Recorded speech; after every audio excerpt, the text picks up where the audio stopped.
look at a speech delivered by a white slaveholder on the banks of the James River in 1712, 68 years before our former slave masters permitted us to join the Christian faith.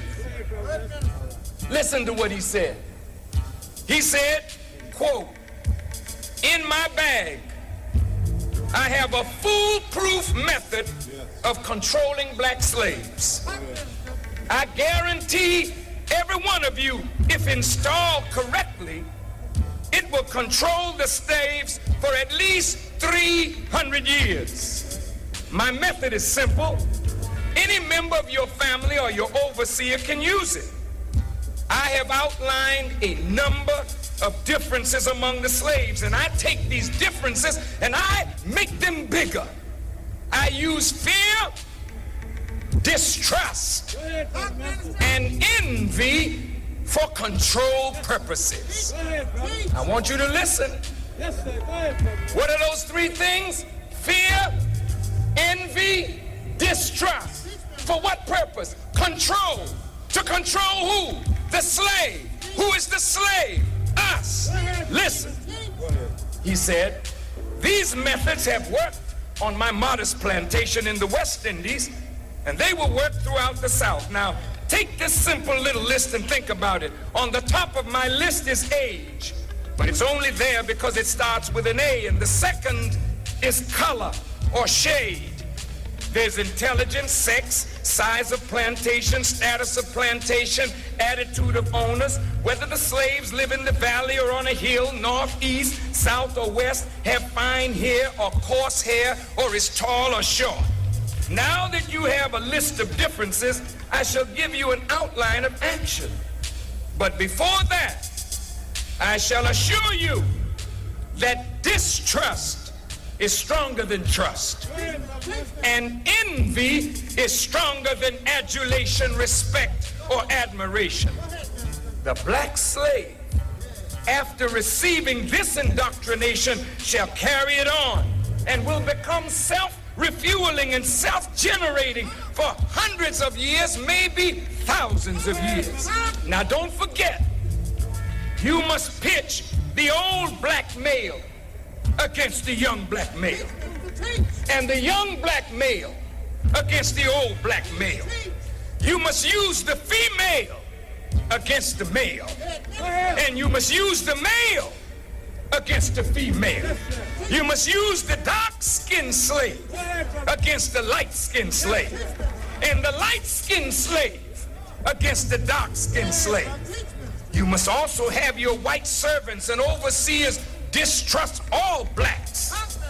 But it is necessary that your slaves trust and depend on us. They must love, respect, and trust only us.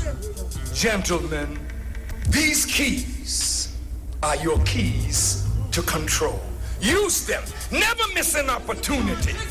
And if used intensely for 1 year, the slaves themselves will remain perpetually distrustful. Thank you, gentlemen.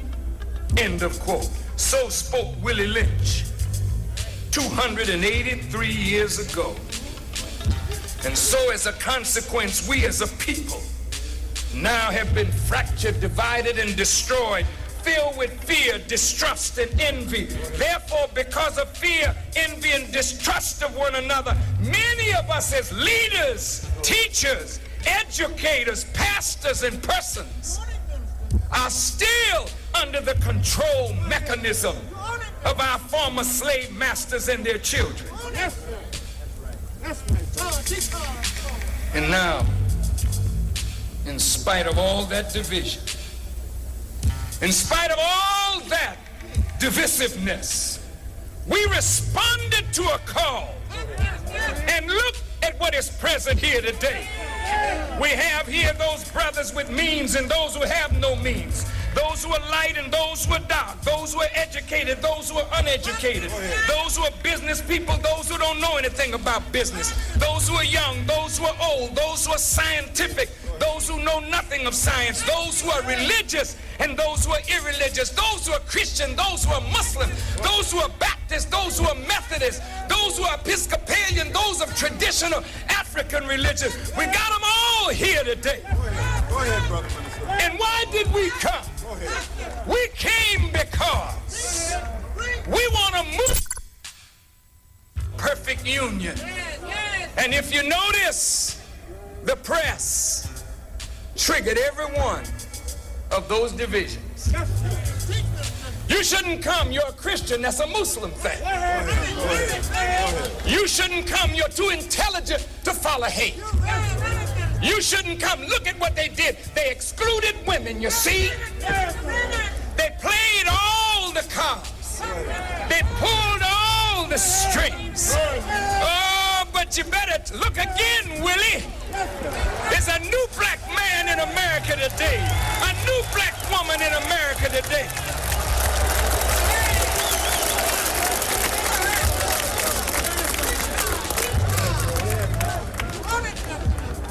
Now, brothers, there's a social benefit of our gathering here today, and that is that from this day forward, we can never again see ourselves through the narrow eyes of the limitation of the boundaries of our own fraternal, civic, political, religious, street organization, or professional organization. We are forced by the magnitude of what we see here today, that whenever you return to your cities and you see a black man, a black woman, don't ask him what is your social, political, or religious affiliation, or what is your status. Know that he is your brother, and if he needs help, you are obligated to help your brother because he is your brother. You must live beyond the narrow restrictions of the divisions that have been imposed upon us. Well, some of us are here because it's history making. Some of us are here because it's a march through which we can express anger and rage with America for what she has and is doing to us. So we're here for many reasons, but the basic reason that this was called was for atonement and reconciliation. So it is necessary for me, in as short a time as possible, to give as full an explanation of atonement as possible. As I said earlier, atonement is the 5th stage in an 8-stage process. So let's go back to the first stage of the process that brings us into perfect union with God. And the first stage is the most difficult of all, because when we are wrong and we are not aware of it, someone has to point out the wrong.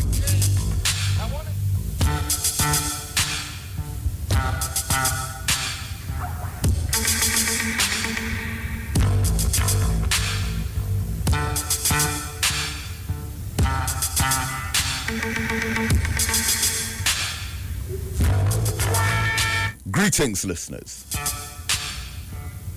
In the name of Allah, the Beneficent, the Most Merciful, I bear witness that there is but one God. Welcome to the Black Agenda here on the Street 919 FM. I am Brother David Muhammad, and I'm going to be in studio with you up to 9 o'clock this morning. And in a short while from now, I will open up the telephone lines and take your calls on 342-0081 and 466-5391. You can also send messages, text and WhatsApp messages directly to me on 332-0214. And we're also live on the Street 919 FM's Facebook page. So, beloved, let me wish you happy Independence Day in advance. And on this blessed Saturday, August 28th, we host today African Expo number 8 at the Kwame Ture Center. And as we anticipated, as soon as retail was back open, that we would have the first expo. And so here it is. In time, really, for independence as well, about to go into September. And let me just emphasize that the last couple expos that we have had, of course, the standard time is from 10 a.m. I usually say 11 a.m. through to 6 p.m. But we normally would end up leaving. Well, I would end up leaving there sometimes after 10 o'clock in the night. But many of our people, I guess, would end up leaving after 7, 7:30, sometimes 8 o'clock. Well, today, for this African Expo, we want to conclude everything by 6 o'clock to give everyone an opportunity to get back to their homes by the time for the curfew. This is the first time we're having an expo during a curfew. We have had about, I think maybe about 4. This is about the 4th or the 5th that we are having since the pandemic, but the first one since the curfew. So also, the same book sale that we had on Emancipation Day, we're extending to today, where Black Studies, the Black Book Mind Revolution. Regular price $260. Today, $100. Knowledge is Power. Regular price $200 again. Today, $100. And my new book, Black Youth at Risk, From Juvenile Delinquency to Criminal Gang Activity, that examines closely the challenges faced by black youth in this system, from the prison industry, racial stereotyping and profiling of young black males, absentee fathers and the impact on the black community, the psychological assault on black children within the educational system, gangs and the gun trade, the drug trade, human trafficking. Just a full, complete 400 plus pages, 300 plus references. Regular price $300. That's the book that we launched in May. Today, Black Youth at Risk shall be on sale at $200. So we had this sale on Emancipation Day, and I remember coming away from Emancipation Day feeling so fulfilled. I can't stop saying this, honestly. I cannot say this enough. But the amount of people, let's say in the last 3 months, that have purchased or acquired a copy of Black Studies, the book, who would have been too young or considered to be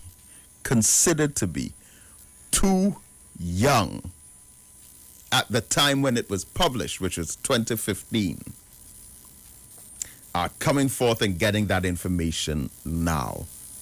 And this gives me a sense of accomplishment, because I was 22 years old when I started lecturing on black history, African history, black consciousness, black economics, racism, all these topics. I was 22 years old when I started renting the Trinidad Theatre Workshop, where Analysis Now on Abercrombie Street, and just printing flyers. There was no Facebook, there was no YouTube, there was no Instagram or Twitter. In fact, at that time, we didn't even have email addresses. That came a few years after. It was just paper. And I'll print these flyers and walk all over Port of Spain and hand them out. And I'll go into Woodford Square and start to speak. And a crowd will gather around. 22. But the thing is, when I was in my 20s and in my 30s and even in my 40s,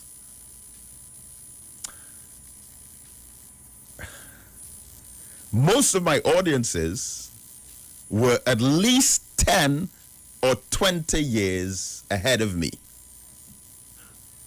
So when I was a young man, 22 years old, and I'm lecturing at Trinidad Theatre Workshop at the Aruka Community Center, and then we started to rent a building at the corner of Prince and Nelson Street. I was in my 20s then, 22, 23, 24, 25, 26, 27. And most of the people in my audiences were about 30-something, 40-something, 50-something, 60-something. Same thing when I got into my 30s. My audiences were always older. But now,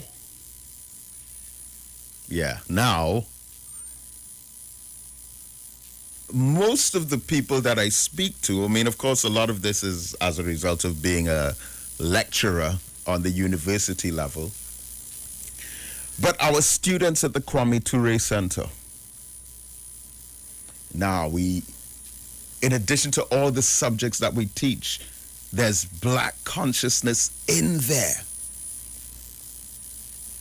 And now that I've just recently crossed the mark of 50, yes, 50, most of the people that I speak to are between 18 and 25. And this has been a goal that we've been pursuing for years. When I was 22, there weren't that much teenagers listening to the message. Well, there were, but in terms of quantity, it was mainly elder people. And of course, even though elder people still gravitate towards the message, we're reaching much more young people. So now I'm starting to think, all right, next step is to create leaders out of these youth. And so many of the young people that we interface with, because when I was 22, trust me, I was a different 22-year-old. Trust me. I mean, thinking back now, when I was 22, I didn't see myself as a different kind of 22-year-old. But now that I'm 51, and I look back at when I was 22, I think to myself, wow, I was really different back then. Because here I am encouraging my peers. Man, time to stop drinking alcohol. You know, time to stop smoking. Time to start respecting the black woman. Brothers, you should get married. Sisters, you should get married. And I'm saying this to people my age when I was 22. You know, and I'm reading, studying the Holy Quran, studying African history, studying Honorable Elijah Muhammad, Minister Farrakhan, Malcolm X, Marcus Garvey, C.L.R. James, and Dr. Martin Luther King, Haile Selassie, and Nelson Mandela, and Kwame Ture. I'm studying. Listen, when I was that age, I was studying every day for several hours a day as if I had an exam in the morning. I mean, just like cramming information. You know, like you skylark all year, then your exam is next week, and you just like refocus yourself. That's how my whole life was in my 20s. 22, 23, 24. I joined the Nation of Islam when I was 21 in the United Kingdom, and came back over here. And I mean, it's like, again, back then, when I was living that, at that age, it did not seem strange. But looking back now to 29, 30 years ago, my life as in my 20s, my whole life was as if I had an exam the next day. In fact, it wasn't even like that, because when you have an exam the next day, you kind of put yourself under pressure to study and read. But it was a joy. I'd go to bed at night anxious to wake up the next morning just to read more. I mean, it was deep. And all of these tapes of the Honorable Minister Louis Farrakhan, I mean, just information. It go to bed listening to it, wake up listening to it, read it in the car, driving, listening. Well, I'm still like that. I'm still like that to a degree, but maybe with a different kind of intensity and with different technology. But clearly I was on a path that I never had any doubts about. And again, thinking back, the obstacles, the trials, the tribulations, if all of that was to just mold, shape, and fashion a handful of young people, man, it would have all been worth it and more. But now we have a system in place where we're reaching out to the young people and preparing them for leadership. You know, I believe, and I've been making this point, that the way that some of our elders have been, some of us who have really absorbed in the self-hatred, crabs in a barrel mentality, where our whole lives are to try to destroy each other as Africans. I believe, or inshallah, 20, 30, 40 years from now into the future, that mind state would be eradicated. Yes, it is a direct after effect of enslavement. You hear the clip from the Honorable Minister Louis Farrakhan at the beginning of every program, recently at least, with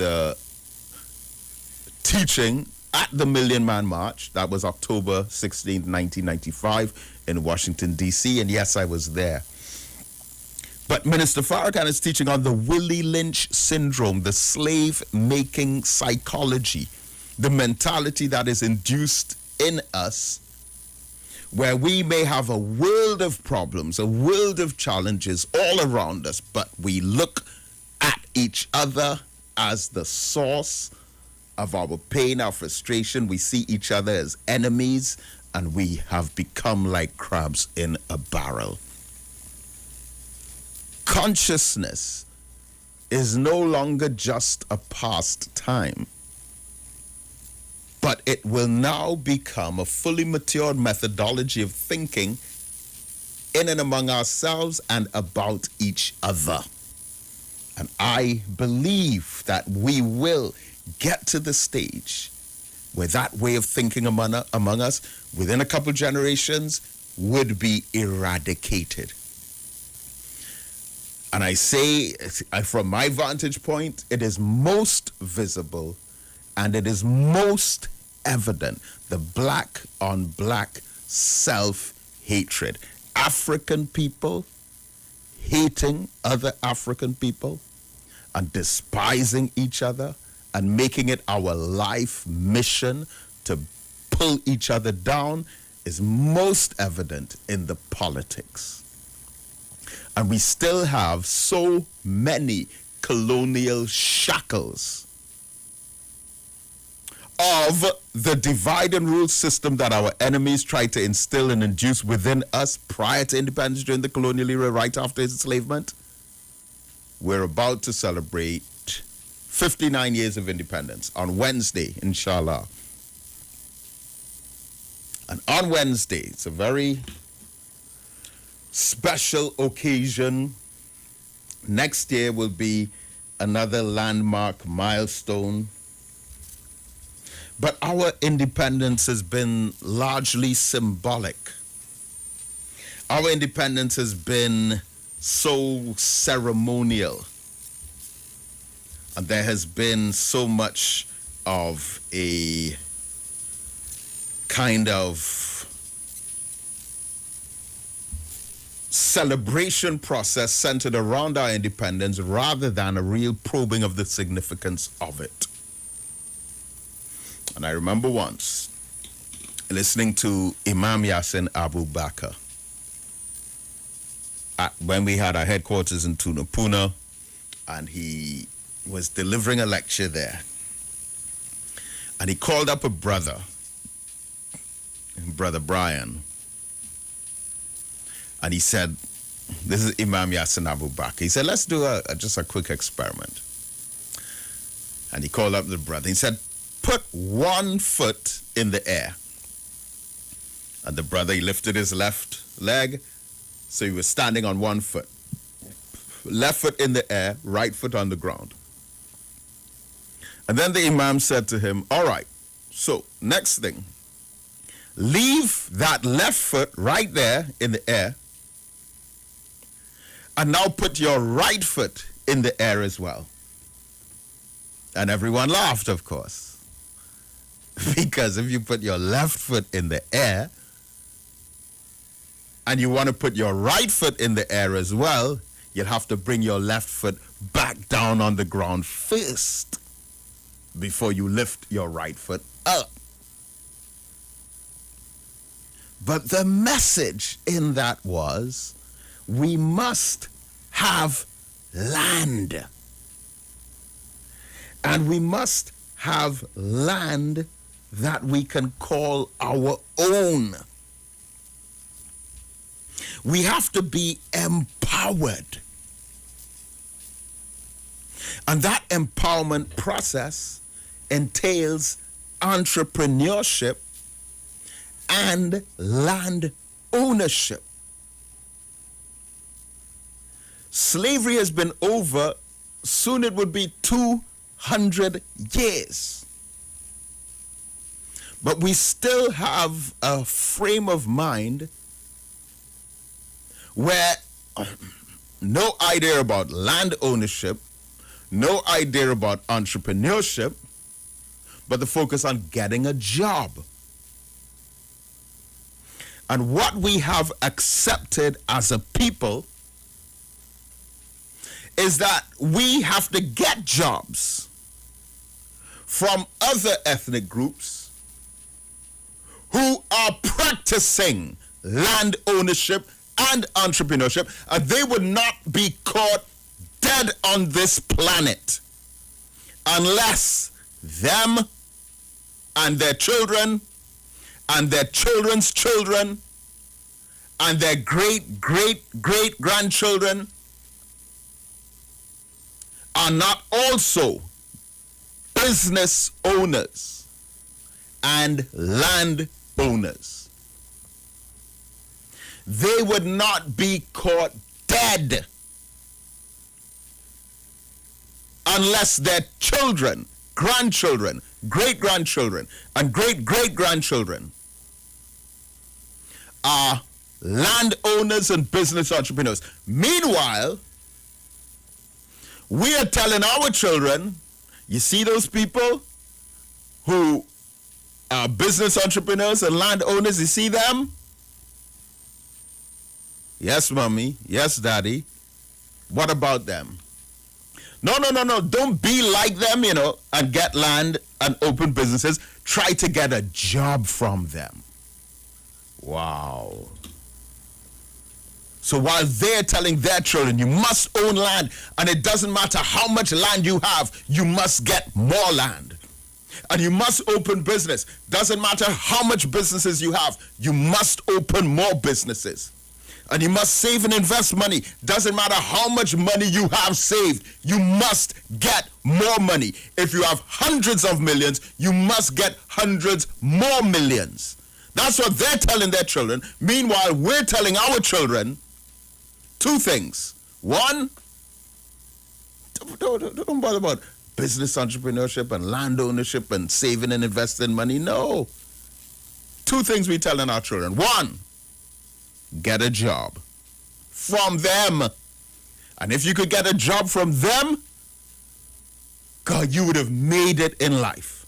And two, vote. Vote. And while we have been thinking for 59 years that we can vote our way out of our problems, many of us have ended up voting our way into more problems because we have been recycling a system that Dr. Eric Williams warned us about in his 1961 speech, Massa Day Done. And we have been recycling these systems that have put in place more systems that have upheld the wealth of this nation remaining in the hands of a minority few who have been protected by our politicians, who have been defended by our politicians, whose wealth and assets have been preserved by our politicians, while we have been told, get a job from them. See that?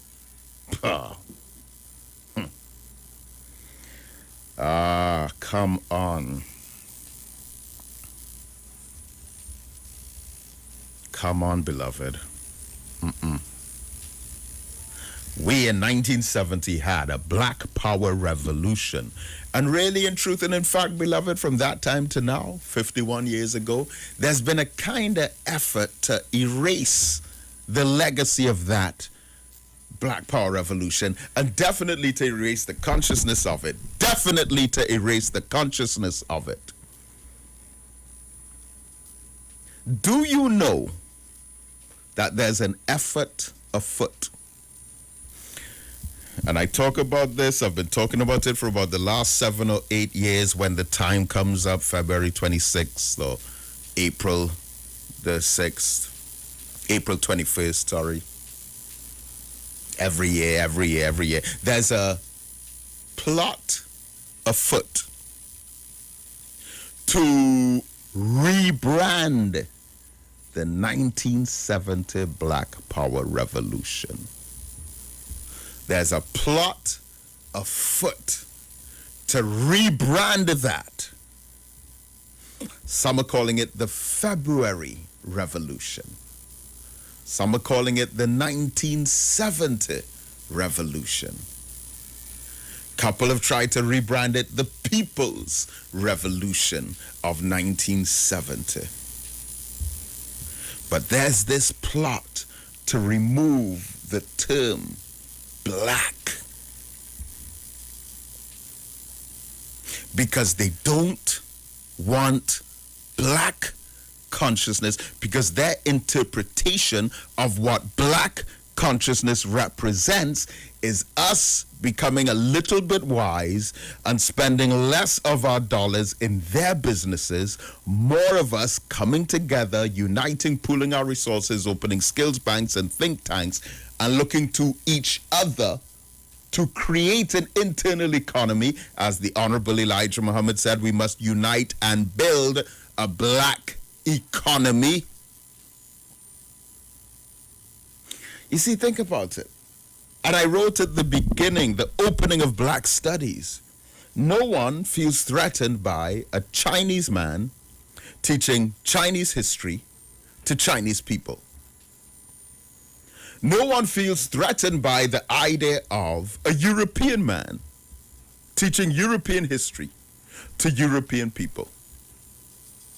No one is offended by an Indian man teaching Indian history to Indian people. But when it comes to a black man teaching black history to black people, it represents some threat of destabilization and subversion and social disorder and the need for surveillance and monitoring and censorship. Because when the black man learns his history in the same way that everyone else's history has been incorporated into their culture, then the black man's breaking of his mental chains represents less economic wealth for those who have thrived off our ignorance. So there are those, and continue to be those in existence, who wish that African people would continue to hate other African people, that African people will continue to bring down other African people, that African people will continue to stab in the back other African people. And for as long as we continue to live like that with each other, they're comfortable. But as soon as a black man like me starts teaching this kind of intelligence, it's called racism. But it was not racism somehow when you established a system to restrict African people from getting loans from the banks, from acquiring parcels of land, going into business. And us just running behind these trucks with colored T-shirts on, waving flags, and just telling our children, vote, go and vote, go and vote. No, you don't have to get a university degree. No, you don't have to get a master's or a PhD. No, you don't have to open your own business. No, you don't have to save money and pool it with your own brothers and sisters. No, you don't have to support black business. All you have to do is vote. And while we're voting, they're saying, aha, the niggers are voting. So when they're voting, trust me, we, the 1%, will get rich. And that is why some of their biggest investments are to hire us, to bring down us, for us to destroy us, for us to betray us. And if you can do that and do it well, you're a good Negro.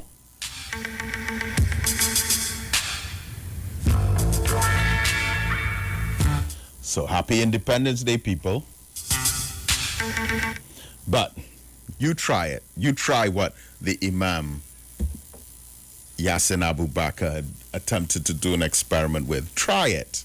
Try lifting one leg in the air, and while it is still there, try lifting your other leg and have both feet in the air. No, you must have at least 1 foot on the ground, which means you must have land.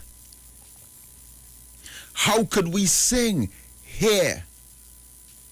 Every creed and race finds an equal place, but you own 100 acres of land, I own none, you own 50 houses, I own none, and I have to pay you to live in Trinidad.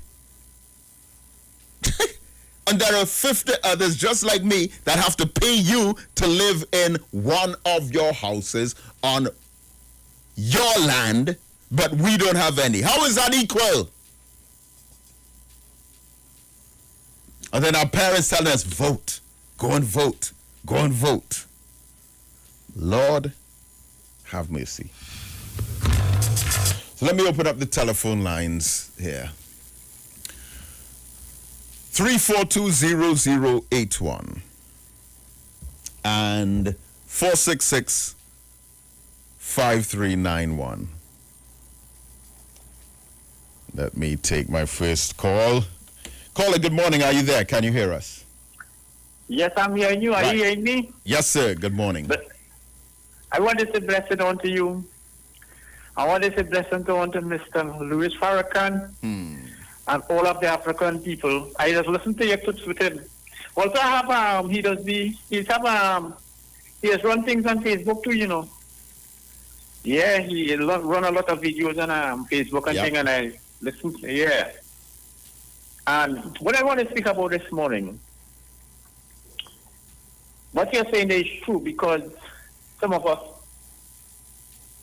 we believe in certain things, and it takes wise people to open African people's eyes, like Mr. yourself and Mr. Louis Farrakhan and all the other leaders passed by, even Mr.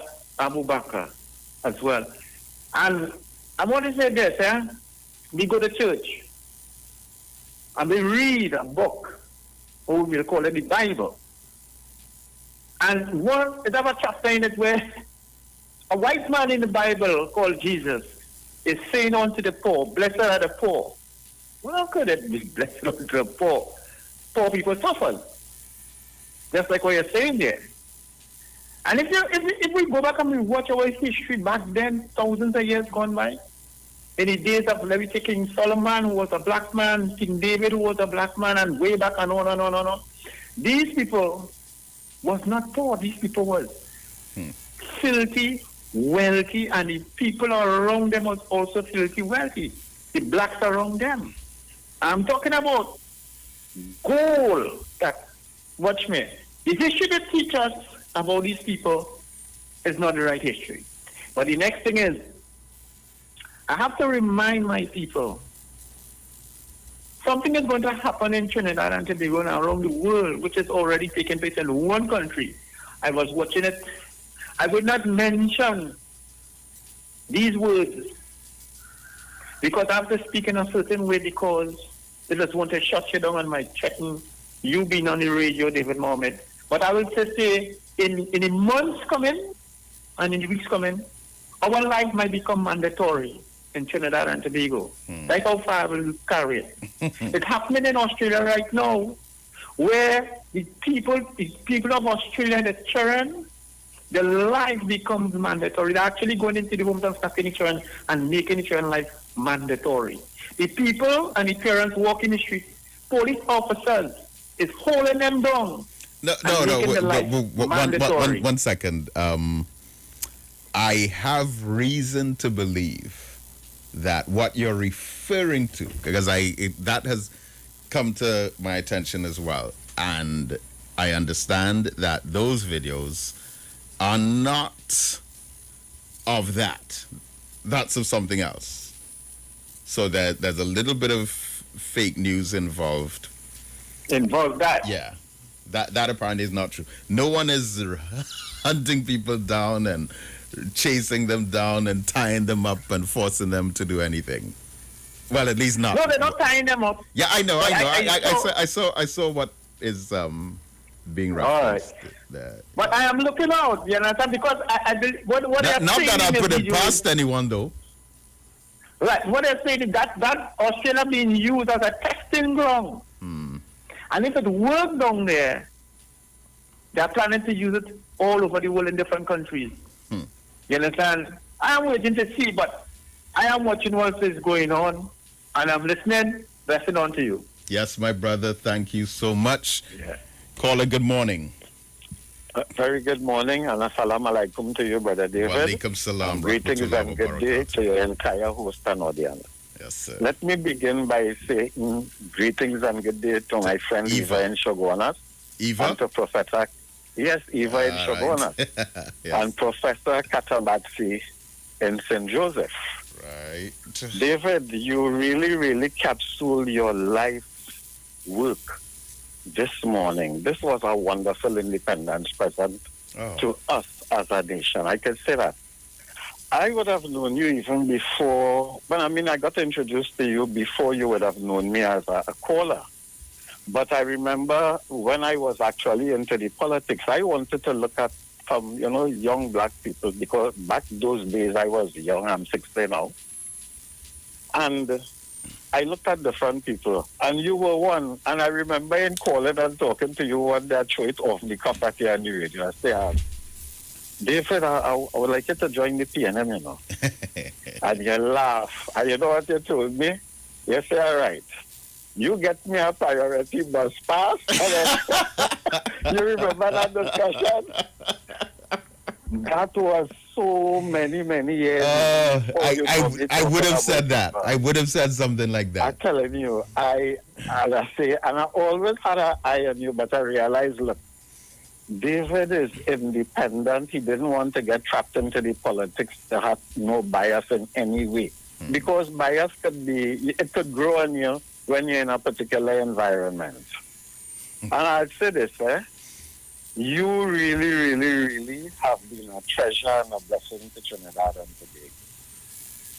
So let me thank you for all your contributions over the years, and I should say, Dr. Mohammed, I really have to thank you for your contributions over the years and wish you and your entire family all the very best of life and success and a happy, happy Independence Day to the entire nation. So, Brother David, thank you very much for your contributions and God bless. Thank you. Thank you so much, my brother.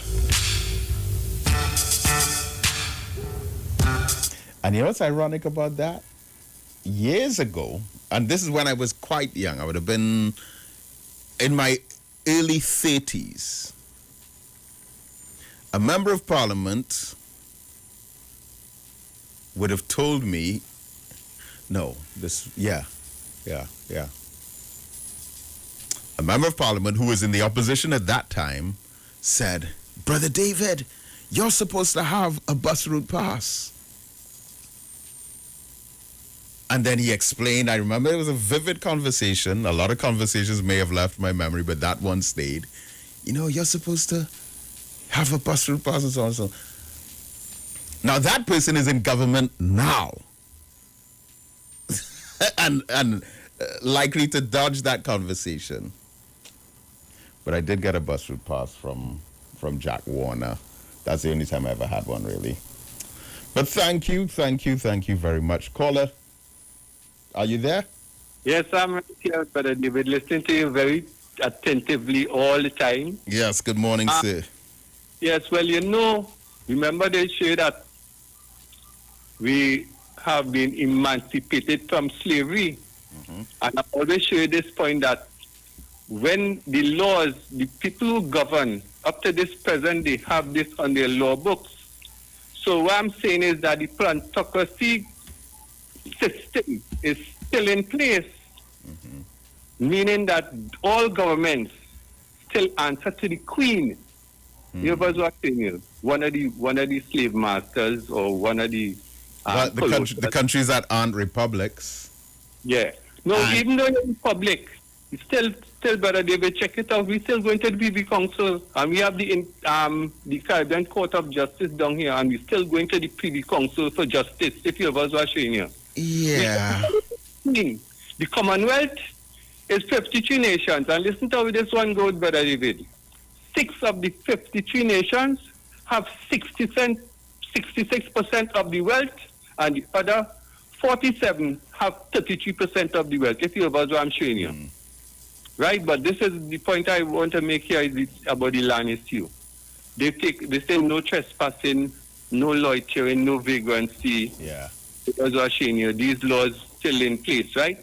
And they have kept us away from the land since that time. Even imagine in 1845 when the Indians came down here, they came down here and got land. You understand what I'm showing you? Everyone got land except us. Well, up to now, is the same thing that's going on. And if you squat, you see where that's going. They come with everything possible to mash you down and make sure that you're still landless then. This is how I watch the system. You see, even in Africa, the same thing. The whole system is created that the land belongs to the slave owners still up to this present day, and we have to get rid of that. Thank you very much, Brother David. Thank you, my brother.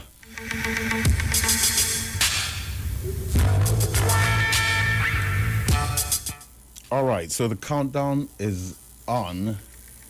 However, I am not seeing the actual countdown itself. I'm just seeing the blinking, and I'm trying to get the screen. So at any minute now, just be prepared. Good morning, caller. Brother Mohammed, good morning. Good morning to you. Since you're on the topic of blackness, there's 4 gentlemen or 3 gentlemen on another station. One is called himself Lavantil for Lavantilia. And they denigrate, disrespect. All right, we'll have to ask you to call back. Thanks. What's who say? Let's burn easy to rise. Watch us take a time on the inside.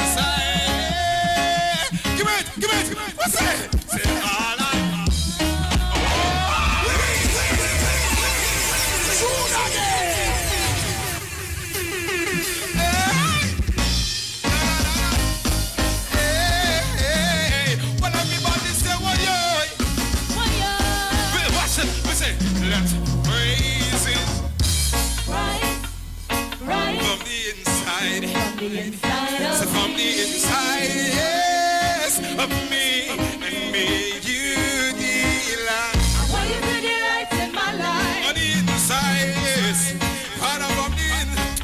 Oh, boy, this jacket holding me down. Set me, come feel.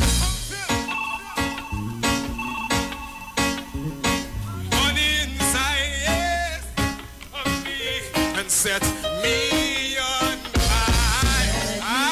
On the inside, hey, say on the inside, hey. Come here, who say, hey, say all I Oh, is for you to be glorified and you to be lifted high. hey, all I know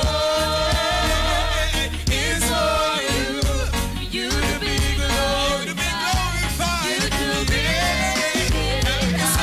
All I want is for you to be glorified. You to be lifted high. All I want is for you to be glorified. You to be lifted high. Come here, me say, fill my life till all they see is you, Lord. Glorify your name. Fill my life. Till all they see is you, Lord. Glorify your name. Fill my life. Till all they see is you, Lord. Glorify your name. Fill my life. Till all they see is you, Lord.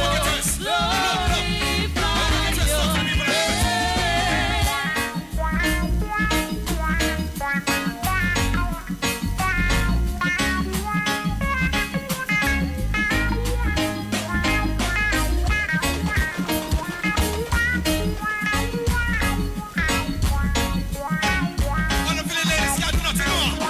All the man, say all I want, yeah, is for you, for you to be Glorified. and you to be lifted high.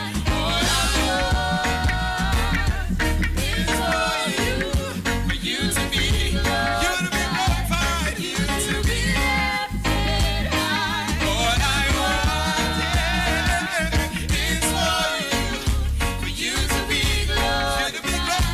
You to be lifted high.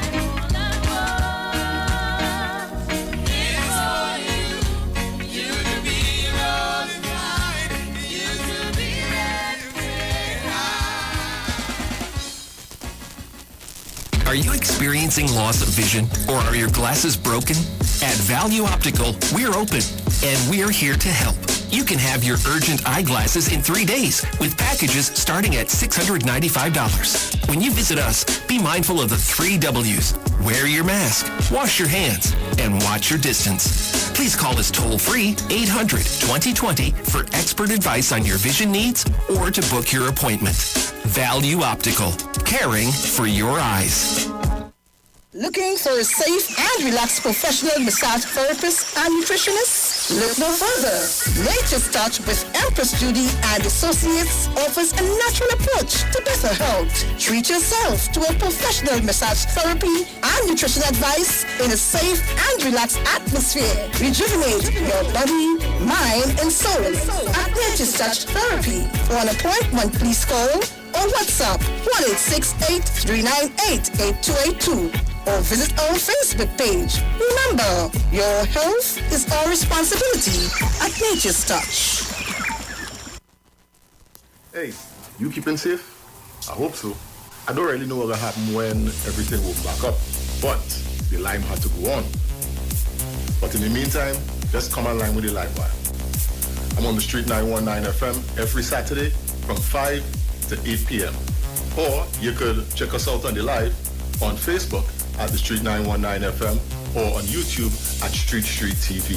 Don't forget to share the live. That might just be as important as you keeping safe. So mask up, sanitize, tune in to the Street 919 FM, Lime on the Live Wire, Saturday afternoons, 5 to 8 p.m. Don't worry, I gonna be home in time for the curfew. Keep safe.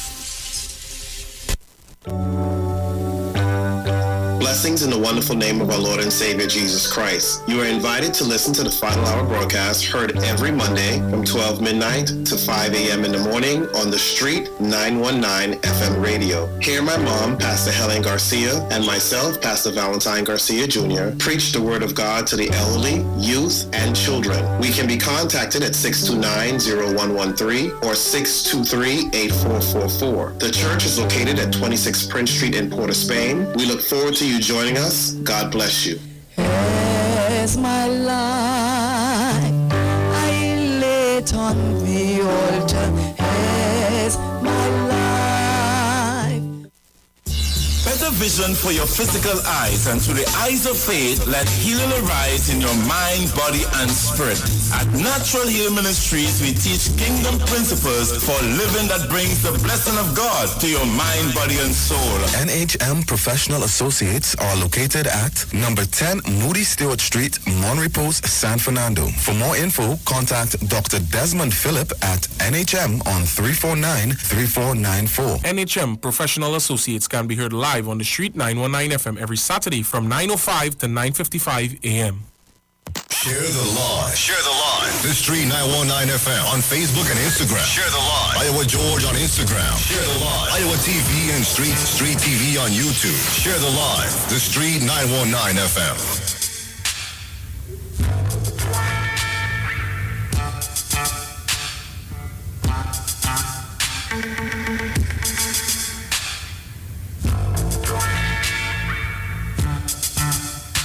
Brotherhood is required. Brotherhood is demanded. Brotherhood is obligatory.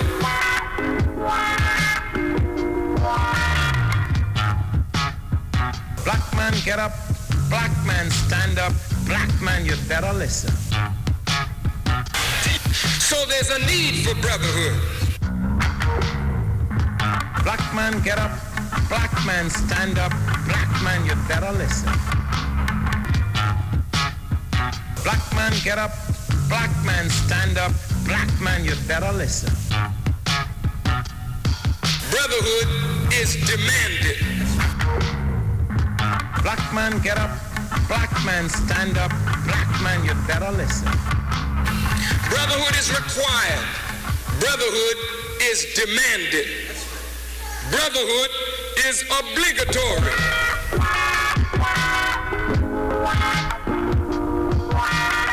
Brotherhood is essential, it is urgent, and it is compulsory.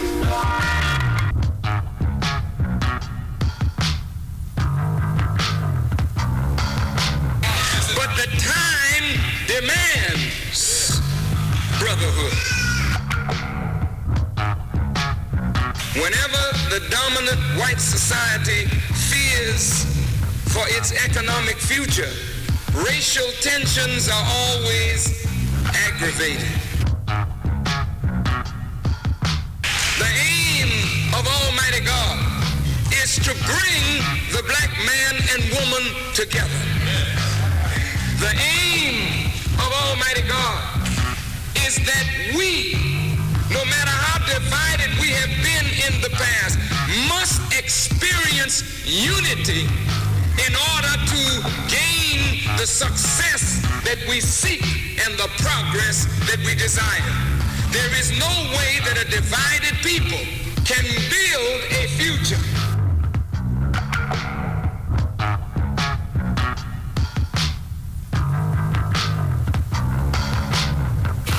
Brotherhood is required. Brotherhood is demanded. So there's a need for brotherhood.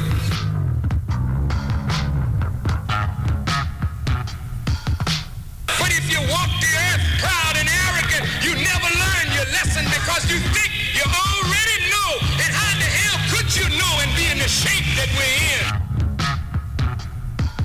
How can there be any brotherhood if there's not even the honoring of a word?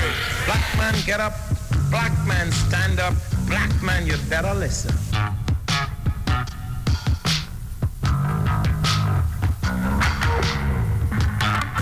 man, get up. Black man, stand up. Black man, you better listen. Black man, get up.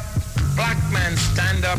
Black man, you better listen. But the Quran and the Bible bear witness that the heavens and the earth were created with truth. Black man, stand up.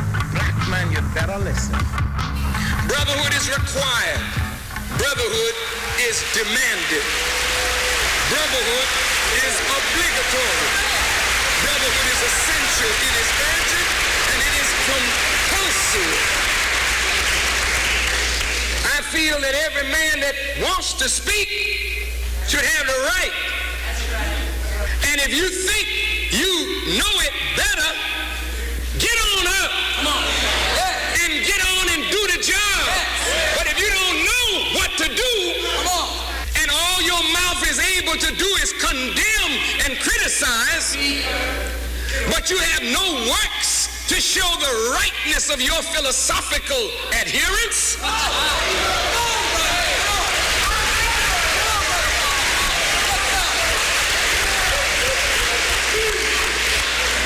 then maybe you should rethink your position.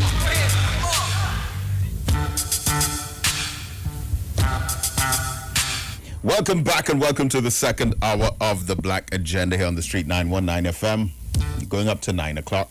And today is African Expo number 8 at the Kwame Ture Center, corner Prisgalands Road and Old St. Joseph Road in Success, Laventil. And we're going to be open up from 10 in the morning to 6 this evening, and you can come through. The books are on sale again. Black Studies just today, $100. Definitely the last day, I have to say that.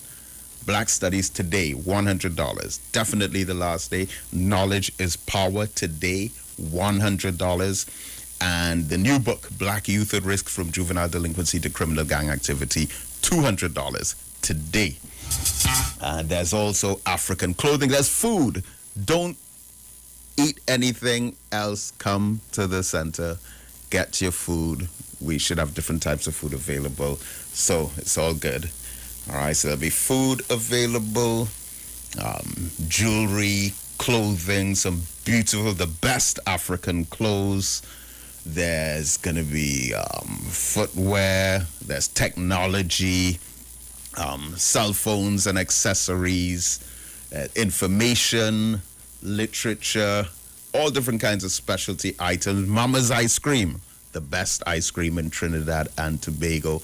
Also, Dr. Desmond Phillips is going to have his booth set up there. Massages, the foot pedicures, so much going on. Basic haberdashery, household items, so much in there. And of course, every Friday at the Kwame Ture Center, we have the African Farmers Market. So I believe they're going to be out there today as well. So come through, be a part of something great. Support your own. All right. As you come through, of course, everyone's wearing a mask, hand sanitizing, social distancing, etc., etc., etc. All measures in place. No, we're not going to run anyone down, tie them up, and force them to do anything. No, not here. All right. So, beloved, let me make a point here.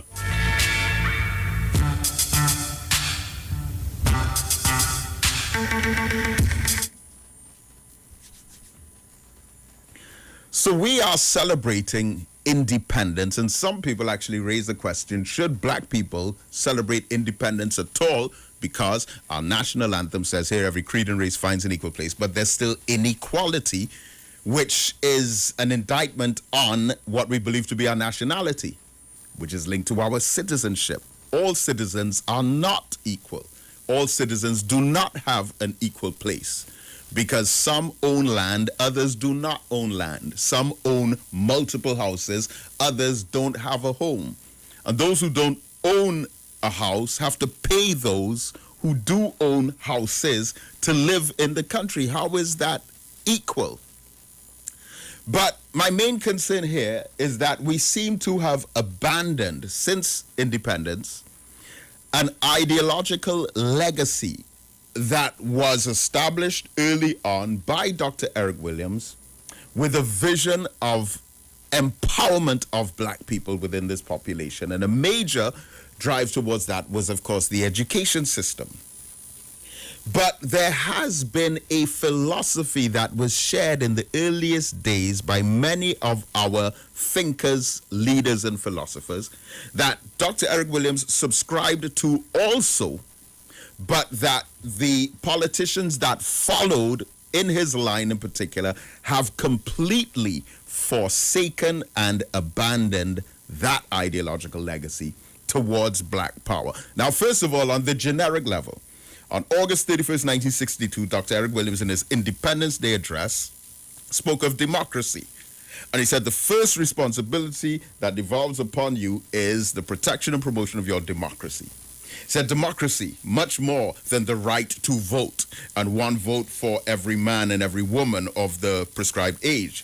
But he said democracy means recognition of the rights of others. Democracy means equality of opportunity for all in education, in the public service, and in private employment.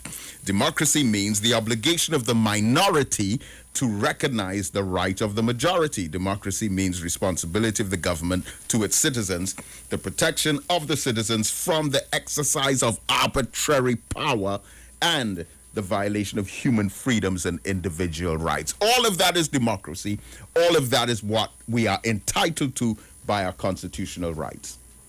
But 1 year before independence, Dr. Eric Williams delivered a speech entitled Massa Day Done, where he warned this country that there is a, and I'm using the term Caribbean white, elite control over the economy and over the political system, that now that we're about to enter into independence, that we must cut the head off that snake from now so that it does not bite and poison us in the future.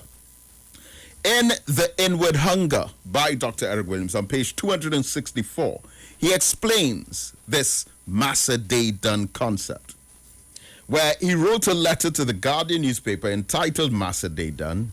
And at that time, the DLP, led by Dr. Rudranath Kapildeo, called on Dr. Eric Williams to withdraw the statement and apologize for its racial overtones.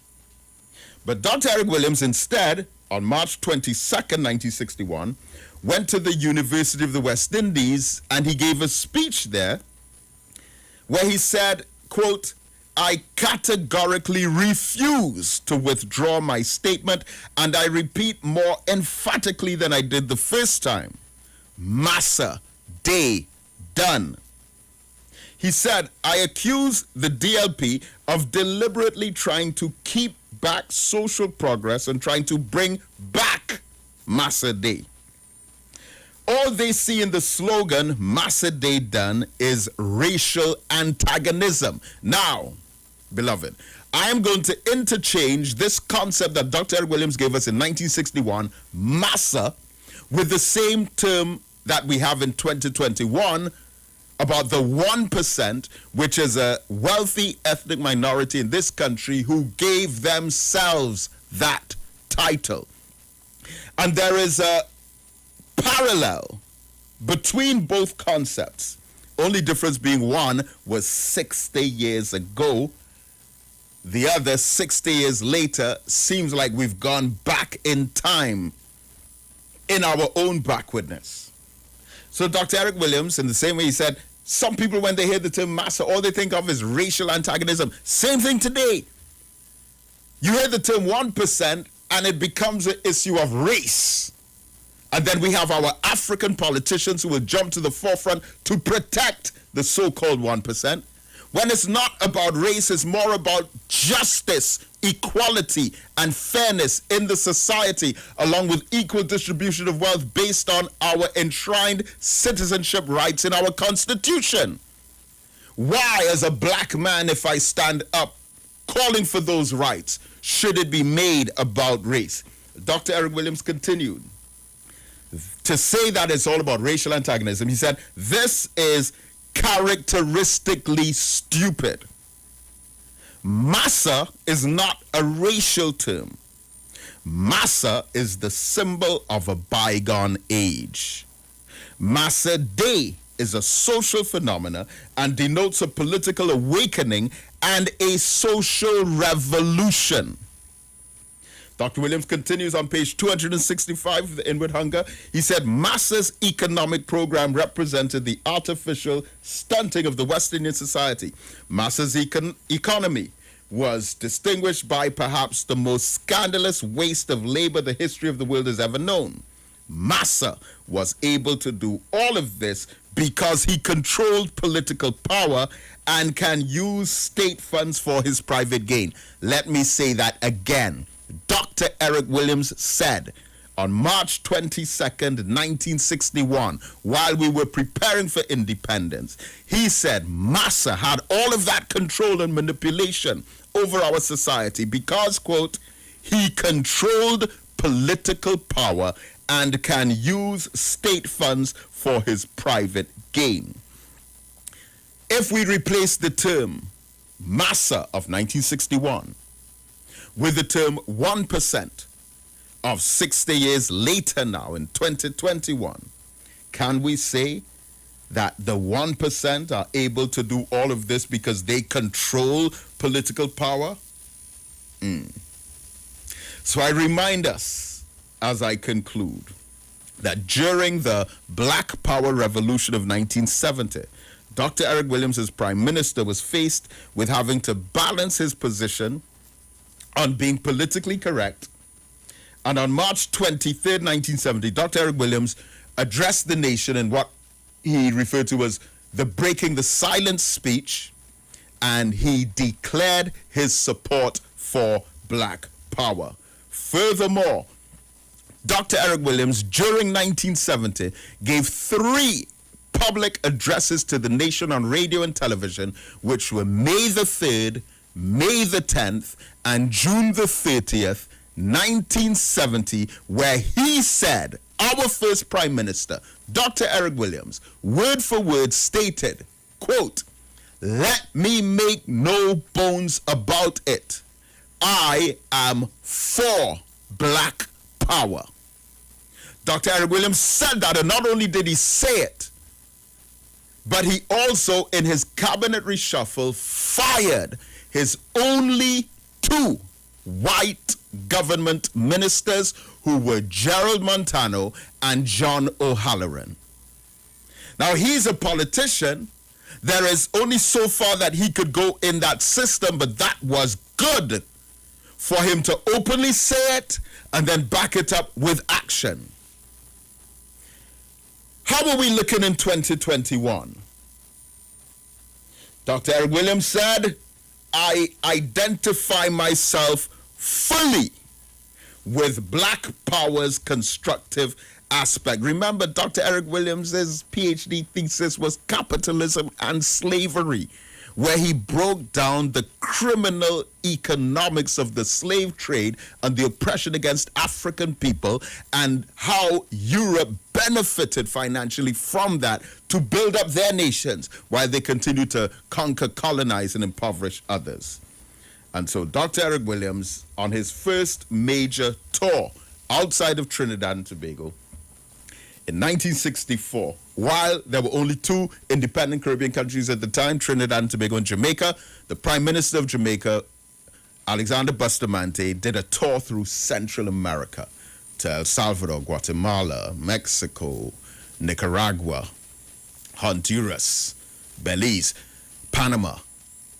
Dr. Eric Williams said, no, I want to connect with Africa. Dr. Eric Williams left Trinidad on February the 12th, 1964, and he went to Senegal, Sierra Leone, Liberia, Ghana, Nigeria, Uganda, Kenya, Tanzania, Ethiopia, and Algeria.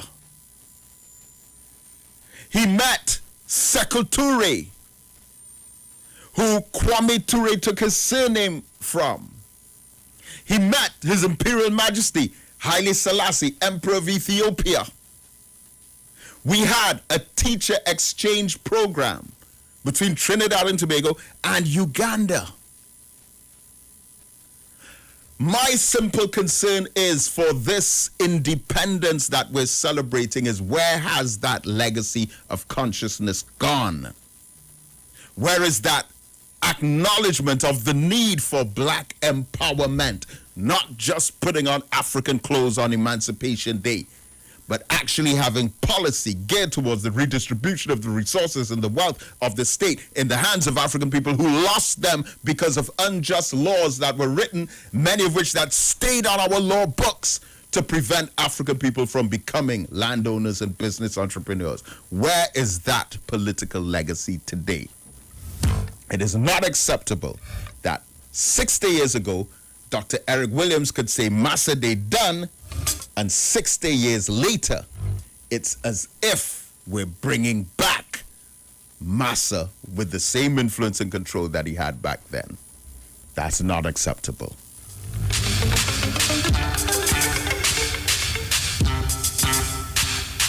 Let me go back to the phones. 342-0081, 466-5391. Caller, good morning. You're on the air. Oh, yeah. Good morning, Brother David. Good morning. Good morning. I must say that concerning we have fallen back indeed from that period where the Black Power movement, and you're looking at the economic climate, just for instance, when there's talk about what Eric Williams' foresight was with let's say the gas stations. Right. I understand there's a move to privatize the ownership to private enterprise gas station, and if so, the price range, will fluctuate. But there's talk by the finance minister about having to control that, but the only way that can be controlled is if it is in writing by law. If there's not even a standard of bureau as it was before, where price structuring is concerned. So again, to say that most of the oil that we know, the NP and so will be transformed. Is that talk is true? Because it came, while in Parliament. It came, and then you're looking at the port, but more so the gas, because we rely on the subsidies for pension and for grants. So that could be effective if, to me, if each, I'm saying having to move from one gas station if the price is better from one to the other. I don't think that is valid enough. There should be something written by law that it would not exceed a certain amount. I don't know what you think about it, but I think that is a backward move towards ownership, towards black gaining any, I just highlighting what you said, and then there's the policy with the colonial life, as you said. So I remember you was the first person I've heard brought up that whole thing about the ownership or the selling of certain things with colonial life as well. So I don't know at some point if later on you can expound on that, but good show again. Thank you so much. Caller, good morning. Very good morning. Good morning to you. Yes, thank you as usual. I want to go back to last week of something that I heard a caller say that I've been so much in agreement with before I touch on what I have to say. But the caller said that the remains of Toussaint Louverture should be sent back to Haiti. And that is something so very important, because every time I think or talk about the whole experience with Toussaint Louverture, there is something that is nagging, and I couldn't put my finger on it until that brother spoke. Toussaint Louverture's remains should go back to Haiti. Because these people, they talk about the voodoo that Haiti do. We can start to do the kind of craft that these people do. We can't begin. They have Geronimo's skull, and God alone knows all these things is what they do and they practice. We won't go into that now but I am of the firm belief that Toussaint Louverture's remains should go back to Haiti. Yeah. That is important. And now come in with what we have to deal with here today, because we cannot be focused on black unity. We cannot be focused on moving ourselves forward. We have to be focused on to go out and vote, and to keep the party alive, and to vote. That is what we must focus on. I can't understand it, but that is the truth. Look, there is this people who claim that all of a sudden want to claim that they are Trinidadians. These are a people who, as you say, call themselves the 1% and live in a bubble right here in this island. Their children go to particular schools. They live in particular areas. At one time, they used to send, and probably still doing, send to Syria to get their wives when they want to get married. That wasn't enough. They would marry their own kind, marry their own family, so they would not marry into the people outside. But yet now all of a sudden they want to claim they are Trinidadians. When you go to their establishments, another thing they did, they would sprinkle it now, probably would have some Africans and so, but mostly East Indians they would employ, clearly showing what they are about. Just East Indians they would employ. And with the politics thing, this nasty thing of just people just going crazy over party, I am noticing a concerted effort to separate Trinidadians and Tobagonians. The black, the African Trinidadian and Tobagonian, to put a wedge between them. They are going on and on with this, and they're not stopping. Up to last week on another frequency, they had this program, and all it was doing is highlighting all these differences between the Trinidadian and the Tobagonian. And you know who the Tobagonian was likened to? The East Indian. Can you imagine? There are no people more with their African roots like Tobagonians. Yep. But they say that the Afro-Tobagonian is very much like the Trinidadian, the Indians in Trinidad. And every effort is showed to separate Africans, Tobagonian, and Trinidadian. Why is that happening? Because of this nasty thing they call politics, and we are not looking at the reality of the thing. So this is something to me that is very, very serious.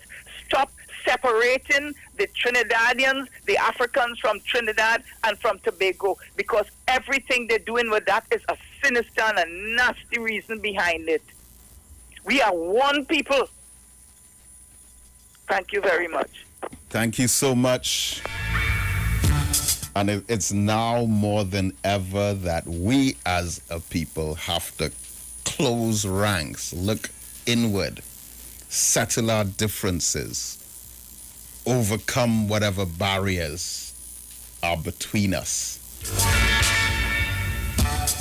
Caller, good morning. Good morning, Mohammed. Yes, good morning. Okay. There was in the video a gentleman called before he went to the break who said, Jesus was a white man, and but he pointed out that Solomon and some of the wealthy figures of the Bible are, well, apparently black people.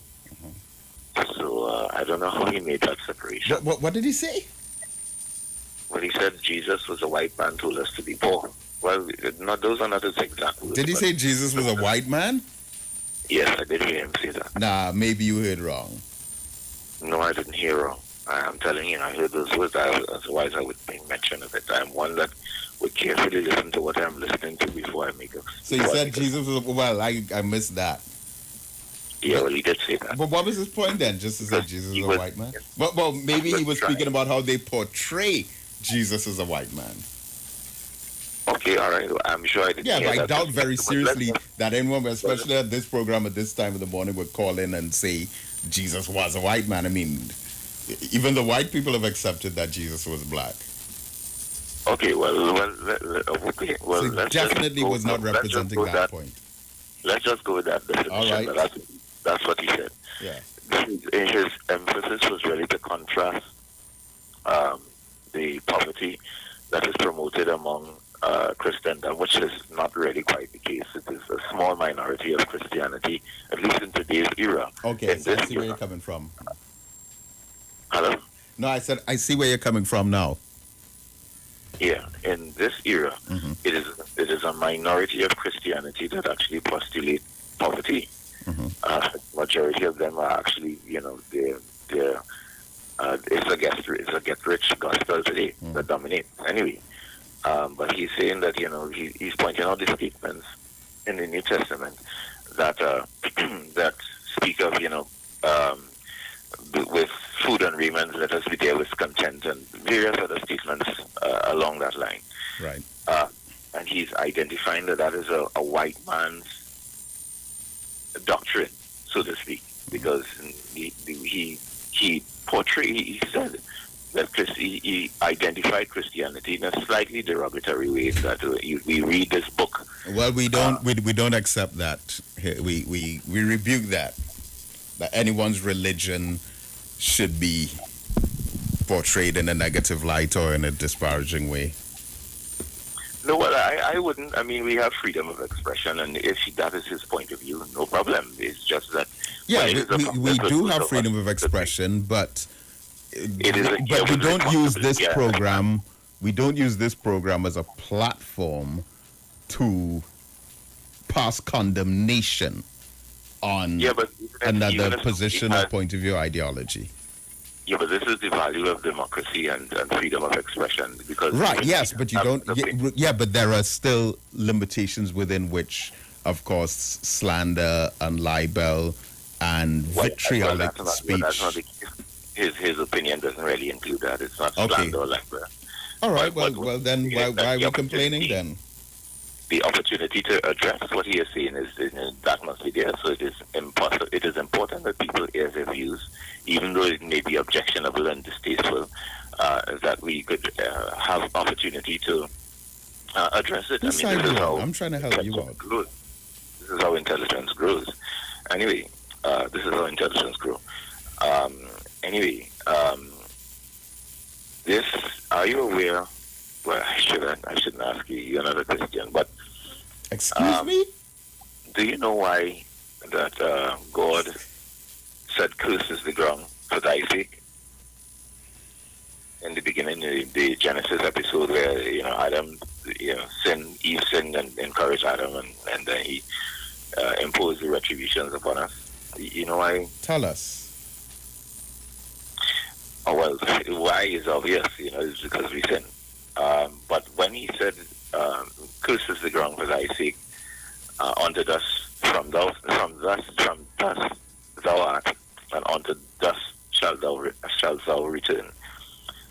The reason, or not just the reason, but how is that expressed, is actually in the introduction of the second law of thermodynamics. I suppose you will have some familiarity, which is the law of deterioration. Things decompose, rust, accidents, mistakes, etc., etc. And it has caused a sort of, should I say, disparity of useful resources across the planet. So that means each people are dependent upon another. We rely on each other for different things. So no one country supplies everything that everybody needs. Consequently, we have poverty for the most part on the planet. Now, I said that to introduce the fact that... you'll have to wrap up. Go on. God introduced poverty as a system as actually a school of discipline rather than a system of crime. Well, how we say it today, that it's poverty is a crime. It's actually a school of discipline. But anyway, there's 1% of us here. Well, not 1%. There is. The 1% in Trinidad It's 1% across the world that owns the majority of the world's wealth anyway. But 1% here in Trinidad owns much of the wealth here. 1% in terms of numbers, their numbers. But if, as I had asked you before, if that wealth was to be shifted across the Africans, how would the picture look? I mean, there would be, if it would still be a small number of Africans who would own the wealth. It can't be most of us. And if that is the case, do you think that things would become idealistic? There are not sufficient numbers of them. Their numbers are not sufficient to put them in the same position that we are today, where most of them are workers. And okay, I get the point. All right, thanks a lot for calling. But I have to disagree with the position where we try to represent poverty as a policy. That is a big mistake. We cannot say, for example, that God ordained poverty, but within the same pool or population where he ordained it, some are inordinately rich based on the exploitation of the mentality of those who have accepted poverty as a culture. That is most certainly not what God ordained. If there is poverty in a community, it should not be because one group of people have hoarded or robbed or embezzled from others. The kind of reference to poverty there is just an entirely different concept. I think when we're talking about a quote-unquote poverty that God would have ordained, no, we're talking about modesty and humility and a system of generosity or giving or sharing or ensuring that each person within the community is taken care of from the contributions of the many. That's not poverty. That is simply a system of community sustenance using a community type structured economy. But there's no way that we can put God's name on a system where the people are poor to the point where they can hardly afford to eat and live, as in pay rent and pay bills, but in the same society, those same poor people are being overpriced, overtaxed, and overcharged for their basic needs, and there are a few who are guilty and responsible for hoarding wealth. No, God did not ordain that. You cannot say God ordained a system where a few own thousands of acres of land and own hundreds of houses, and others have to pay them. And they jack up the price criminally to suck the lifeblood out of those who can barely afford it. We cannot put God's name on that. Definitely not. Caller, good morning. Hello, good morning, David. Good morning. How are you doing? Good, all right. Speaking in the program here, and I want to confine my contribution to the independence as you were talking about. Yeah. Because one of the things that I have an issue with, and it's something I find a lot of people don't talk about it much, like the redistribution of the colony land. Mm-hmm. Right? So to me, I figure it wasn't done in a way to benefit the African community in no way. Yeah.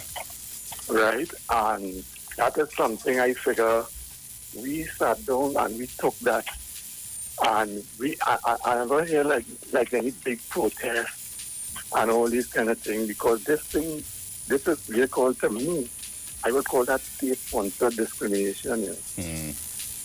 You know, because at the end of the day, you're taken, because you have to understand how Carney was instituted, right? Dr. Eric Williams bought up all these lands and all these things. And when it wasn't viable anymore, why should so much of it go to one sector? Yeah. One set of people, right? I have a yeah. Well, I can tell you exactly why. And when former Prime Minister Mr. Manning had announced the distribution of the Caroni lands, I remember this was back in 2004. Okay. I started doing a series of programs on the history of the Caroni lands.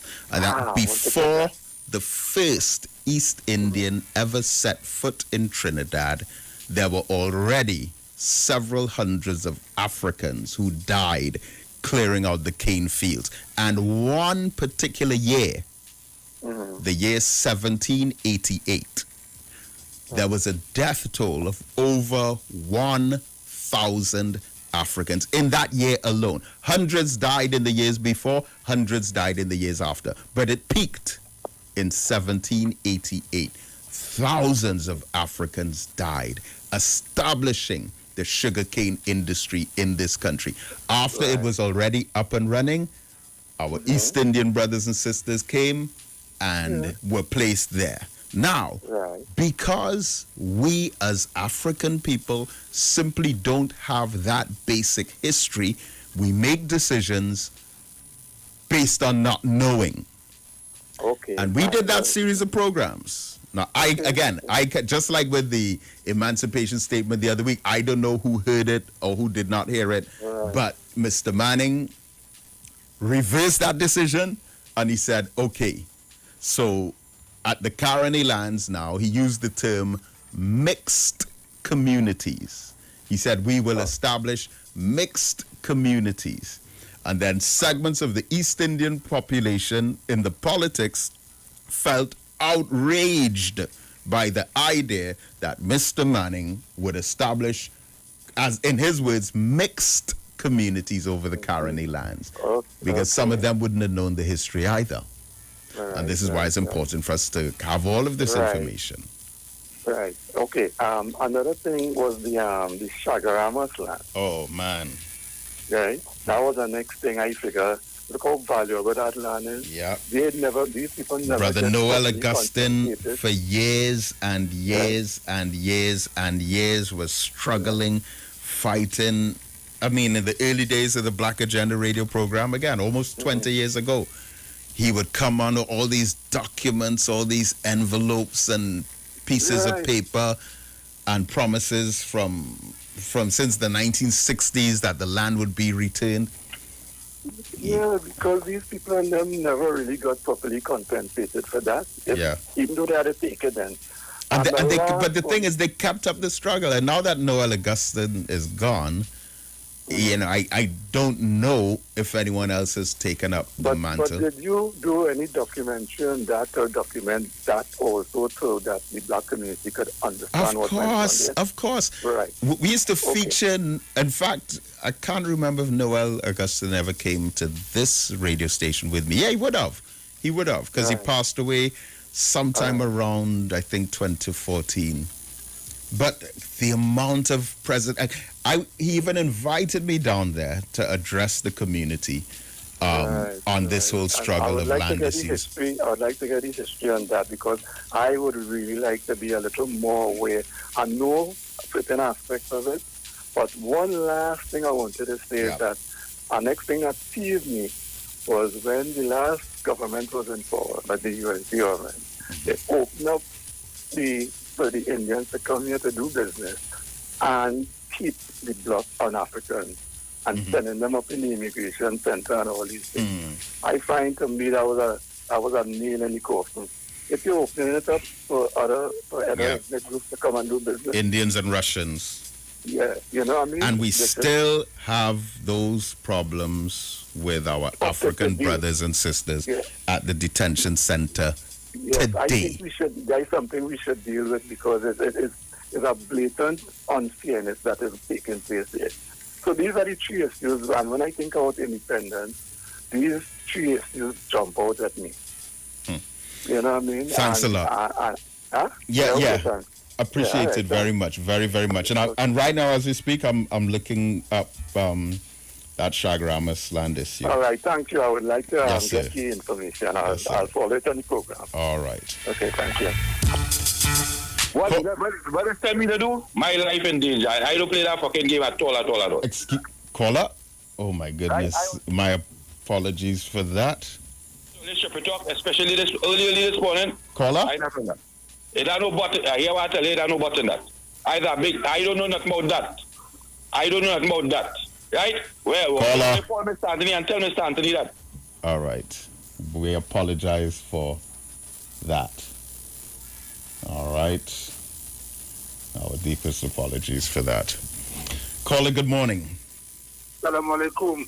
Walaikum salam. You're spelling Hakim Mohammed. Yes, sir. That is abusiveness. Anyway. No, I didn't know he was talking to someone else. I know it was on the radio, but I know he didn't realize that he was on the radio. Yeah, but we need to monitor when we're calling. Yes. We need to keep focused on the phone of when it's answered. All right. You have to know what you're doing. Before I start, I want to say something. I am a person that always believes in now. I don't believe in yesterday and tomorrow. I believe everything happening now is present. You know what's with me? I was to go and see, I was to call Brother Walcott. Yes. He said twice to call him. And I always say I have to call him and I have to call him. And even about justice, maybe just around the time that he passed, it keeps coming on to me, understand? I don't leave anything. I don't chance anything. I know today, you understand? I don't know what will happen tomorrow, the day after. So when I heard this that he passed, you understand? It really hurt me because a brother that I used to associate with. Since he was on Federal Street and he had the office going up there, I used to associate this with him, plus with the Africans that we have here, that they were ill-treated and all this sort of thing, understand? So it really hurt me to hear that, right? And the sister from Bartario, I'll drop some more information for you because I say knowledge is power. Right.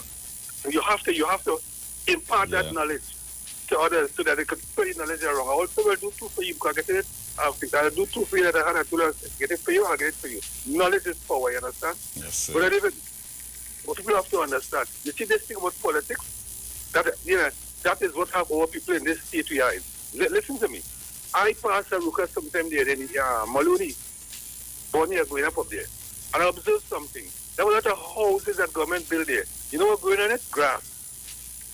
Grass growing in those houses. And I was telling you, person was with me, I still look at that. There's grass here. The last time this government built a lot of houses all over the place, they left it. And when they came out of power, Munilal and you notice they did? They gave apartments to the African community. And the single units they give to their people.